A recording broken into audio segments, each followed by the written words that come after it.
सभापती महोदय, हा प्रश्न इतका महत्वाचा आहे की या प्रश्नामध्ये अधिकाऱ्यांनी लाच घेतलेली आहे. त्या लाचखोर अधिकाऱ्याला तुम्ही पकडलेलं आहे.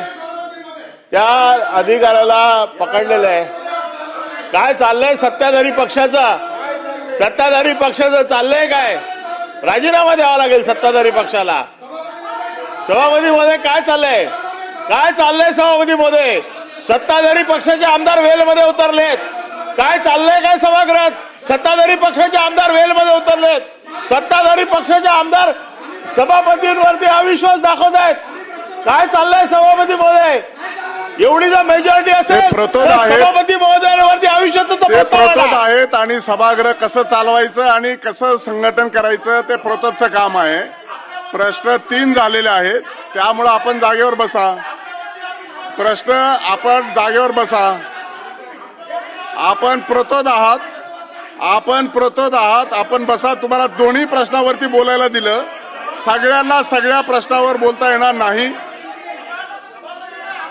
मंत्री महोदय बोला, आपण जागेवर बसा. मंत्री महोदय बोलता. सभापती महोदय, आदरणीय प्रसाद भाऊ असतील, आदरणीय चित्राताई असतील, उमाताई असतील, परिणयजी असतील, यांच्या जे काही या संदर्भातली ही योजना यशस्वी होण्याच्या दृष्टिकोनातून ज्या काही त्यांच्या सूचना आहेत त्या संदर्भामध्ये स्वतंत्र बैठक आयोजित केली जाईल.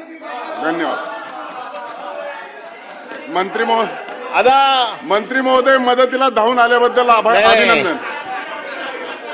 पॉइंट ऑफ मंत्री महोदयाने जर अगोदरच हे उत्तर दिलं असतं.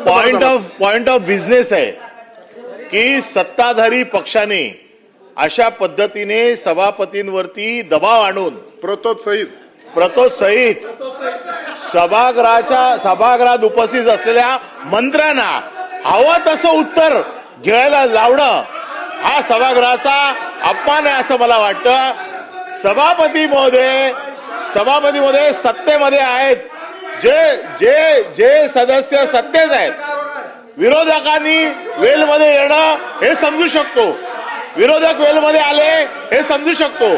सत्ताधारी पक्षाचे प्रतोद आपल्यावरती अविश्वास दाखवतात. प्रश्नावर बोला आता. बाकीचं नंतर. मी आता पॉइंट ऑफ बिझनेस वर आहे. प्रश्न क्रमांक 4. सभागृहाचं कामकाज कसं चालावं याच्यासाठी सत्ताधारी पक्षाचे प्रतोद. तुमचा प्रश्न शिस्तभंगावर आहे, त्याच्यावर बोला. मी प्रश्नावर येतो, पण मला आपल्या अधिकाराची, आपल्या प्रतिष्ठेची यांच्यापेक्षा जास्त काळजी मला वाटायला लागली आहे. हे काय चाललंय? श्रीकांतजी बसा. काय चाललंय सभापती महोदय? आपल्यासारख्या न्याय देणाऱ्या सभापतीवरती अशा प्रकारे येऊन आपला निषेध करणं हे काय बरोबर आहे असं मला वाटत नाहीये. प्रश्नावर या. आता प्रश्नावर येतो. याची काळजी आपण घ्या, आम्हाला नाही. आम्ही तर घेऊच काळजी. कोणी तुमच्यासाठी लढलं नाही तरी मी तुमच्यासाठी लढायला उभा आहे, एवढं लक्षात ठेवा.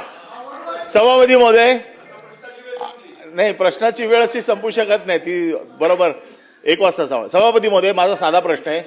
आपण त्या अधिकाऱ्याला अँटी करप्शन मध्ये पकडलंय, लाच घेताना पकडलंय. आपला साधा नियम आहे की एखाद्याला अधिकाऱ्याला ट्रॅप झाला, लाच घेताना पकडलं तर आपण त्याला कार्यकारी पदावरती पाठवतो. हा कोण तुमचा जावई आहे का सरकारचा की याला पकडलं, अँटी करप्शन पकडलं, लाच घेताना पकडलं आणि त्याला क्रीम पोस्टवरती परत त्याला ठेवलेलं अलिबागला? असं कसं होईल? काय चाललंय? म्हणजे कोण आहे हा माणूस की ज्याचा एवढा तुमच्या खात्यावरती प्रभाव आहे की अँटी करप्शनने पकडल्याच्या नंतर पुन्हा त्याला कार्यकारी पदावरती ठेवलं? आपण त्याच्या बाबतीत काही कारवाई करणार का? कारण याचं तुमचे नियम अतिशय स्पष्ट आहे. आता नियम वाचायला लावू नका परत. नियमाप्रमाणे तुम्हाला एखाद्या अधिकाऱ्याला पकडल्यावरती त्याला अकार्यकारी पदावरती पाठवतात. पहिला त्याला अकार्यकारी पदावरती अशा ठिकाणी पाठवा की जेणेकरून जिथे जाईल तिथे पैसे खायची सवय लागली ना, ते तर कमीत कमी थांबेल. तेवढाच मला विचारायचं आहे आपल्याला.